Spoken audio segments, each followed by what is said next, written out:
नमस्कार।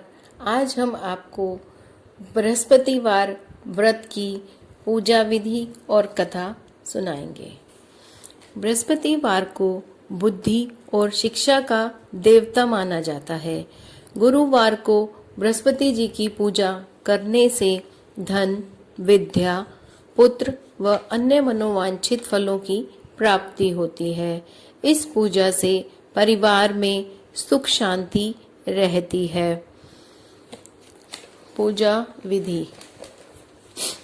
इस दिन बृहस्पति देवता की पूजा होती है। दिन में एक समय ही भोजन करना चाहिए। पीले वस्त्र धारण करने चाहिए। पीले पुष्पों को पूजा में भगवान को चढ़ाना चाहिए। भोजन भी चने की दाल का ही होना चाहिए, जिसमें नमक नहीं होना चाहिए। पीले रंग के फूल, चने की दाल, पीले कपड़े तथा पीले चंदन, मुनक्का, पीली मिठाई, पीले चावल और हल्दी से भगवान बृहस्पति देवता की पूजा करनी चाहिए। पूजा के समय मन, कर्म और वचन से शुद्ध होकर मनोकामना पूर्ति के लिए बृहस्पति देवता से प्रार्थना करनी चाहिए। व्रत कथा। किसी गांव में एक साहूकार रहता था, जिसके घर में अन्न, वस्त्र और धन किसी चीज की कमी नहीं थी, परंतु उसकी पत्नी बहुत ही कृपण थी। वह किसी भिक्षार्थी को कुछ नहीं देती थी। सारे दिन घर के कामकाज में लगी रहती थी। एक बार एक साधु महात्मा बृहस्पतिवार के दिन उसके द्वार पर आए और भिक्षा की याचना करने लगे। वह उस समय घर का आंगन लीप रही थी। इस कारण साधु महात्मा से कहने लगी, महाराज, इस समय तो मैं घर को लीप रही हूँ, आपको कुछ नहीं दे सकती, फिर किसी समय आना। साधु महात्मा खाली हाथ चले गए। कुछ दिन के बाद वही साधु महात्मा फिर आए और उसी तरह से भिक्षा मांगी। साहूकारनी उस समय अपने बेटे को खाना खिला रही थी। वह कहने लगी, महाराज, मैं क्या करूं? मेरे पास समय नहीं है, इसीलिए आपको भिक्षा नहीं दे सकती।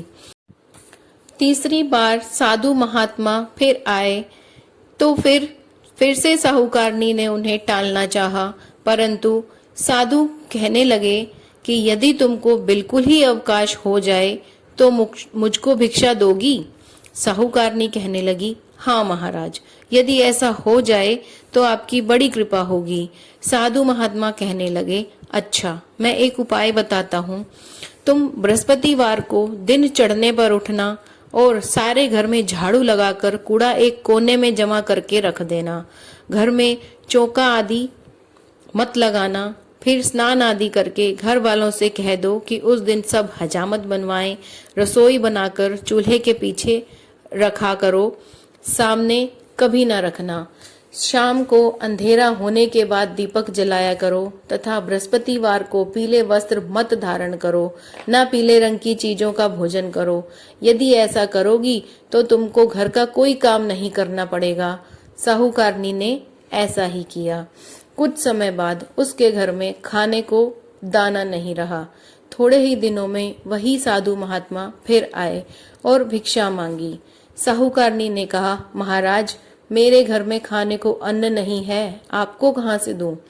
तब साधु महात्मा ने कहा, जब तुम्हारे घर में सब कुछ था तब भी तुम कुछ नहीं देती थी, अब पूरा पूरा अवकाश है तब भी कुछ नहीं दे रही हो, तुम चाहती क्या हो वो कहो। तब साहूकारनी ने हाथ जोड़कर प्रार्थना की कि महाराज, अब आप कोई ऐसा उपाय बताएं कि मेरे पास पहले जैसा धन धान्य हो जाए। अब मैं प्रतिज्ञा करती हूँ कि अश्वमेव जैसा आप कहेंगे वैसा ही करूंगी। तब साधु महात्मा ने कहा, बृहस्पतिवार को प्रातःकाल उठकर स्नान आदि से निवृत्त हो, घर को गाय के गोबर से लीपो तथा घर के पुरुष हजामत ना बनवाएं। भूखों को अन्न जल देती रहा करो। ठीक शाम के समय दीपक जलाओ। यदि ऐसा करोगी तो तुम्हारी सब मनोकामनाएं भगवान बृहस्पति देवता की कृपा से पूर्ण होंगी। साहूकारनी ने ऐसा ही किया और उसके घर में धन धान्य वैसा ही हो गया जैसा पहले था।